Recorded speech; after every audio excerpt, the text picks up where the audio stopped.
Hello there, if you want a professional overvoice like this. In any language you want. We provide our service through Fiverr website. The link is below in the description. Two men in Germany were out exploring the fields when they found two pipes sticking up from the ground in the middle of nowhere. What they discovered is nothing short of amazing. This is one of our favorite stories of urban exploration. Their story is below and what they found is simply fascinating. After finding the pipes in the field, locating the entrance wasn't too hard. This is the entrance, 100 meters or so from the periscopes, and surrounded by coniferous trees. It was covered with a wooden lid, which was easy to remove by using a crowbar. The iron door you can see in the picture would swing back in, but the lock was broken, so they couldn't get trapped inside. What you can see here is what you would see for the next few minutes, nothing but endless, hospital-like hallways. They said that the acoustics were, in a word, haunting. A pipe and a plastic bag on the floor, presumed from a local supermarket. Hallways like this occurred several times. They decided to keep going straight in order to avoid getting lost. The holes in the wall on the right appeared to be punched with a hammer. This is what you see when you turn left at the intersection seen above. The narrow hole in the floor was filled with dirty water, nothing to see there. A little later, at the second intersection, they found what seemed like a clogged entrance covered in graffiti. Obviously they weren't the first people to visit. The hallway, as they found out, wasn't straight at all. It had several slight turns, leading to another long hall to the left.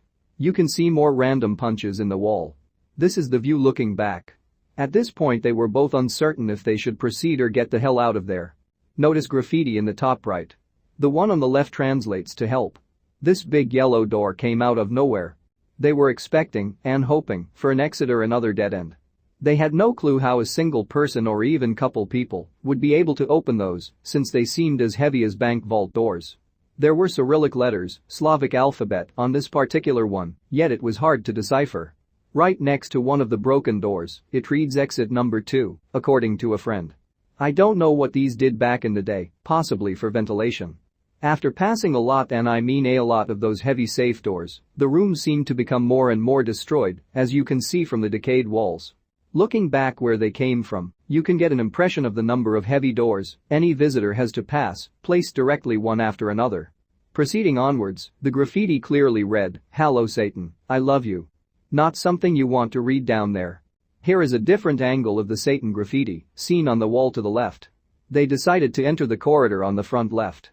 The walls were massive and metal-like, my friend and I suspected it to be lead or something similar. Notice a small red number on the wall, 2211, and the cryptic painting in the background, made of black lines. When you passed a few corners in the lead wall corridor, you'd set foot in this flooded area, which was set a single step below the prior rooms. They only stuck their heads in to take some pictures. This is what you would see when you turned left. A bigger room, also flooded, it seems slightly tilted. Notice another ventilation pipe right next to the door. This was the first time on the whole tour one of the explorers literally panicked. Terrified by the silhouette of this pile of rubble, resembling a crouching or sitting man. Another flood, they were stopped by another impassable corridor. When already heading back to where they came from, my friend found this spooky gem. It was the biggest room so far, but only visible through little square holes in the walls. Back view of the machine. On the wall in the background, right below the ceiling pipes, you can see the narrow gap from where he took the picture above. Random gloves found in one of the tiny gaps. Random shoe left in the mud. This is a sign on the floor reading "Stay back." Situated right next to the Great Hall. These spikes look just like icicles, but were likely some kind of mineral phenomenon. Right after this shot, the camera went down and we headed back to the entrance. Pretty creepy, right? I don't think I would have stayed in as long as they did. I wonder what those types of bunkers were really used for? Would you explore this?